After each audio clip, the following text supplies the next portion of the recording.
أنا مش عارفة ليه بقى بتروحوا تشتروا الساندوتش ب100 جنيه. تعالوا هنا هنعملها في البيت بأسهل طريقة، وبلاش تخلّي حد يضحك عليكِ. أي كمية بانيه عندِك اغسليها ونضّفيها كويس جدًا وقطّعيها كده بشكل طولي بالشكل اللي أنتِ شايفاه ده ويكون رقيّق. هنا أنا كان معايا حوالي نُص كيلو من البانيه غسلته ونضّفته وقطّعته بالشكل ده.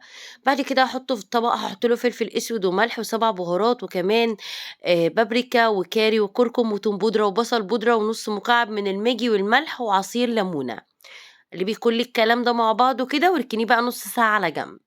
بعد كده بقى تعالي نعمل الخطوة اللي بعديها. هنجيب طاسة نحط فيها بصلاية كده متقطعة صوابع رفيعة بالشكل ده كده وفككيها من بعضها. بعد كده عشان تتحمر معانا حلو وتتكرمل حطي لها حبة سكر صغيرين. انزلي بقى بالشاورما بتاعتِك وافرديها كده وما تقلّبيهاش إلّا أمّا تشد من تحت. هاسيب لِك بقى التطبيق المجاني اللي باجيب كل الأفكار دي من عليه تحت في أول comment تحت الفيديو.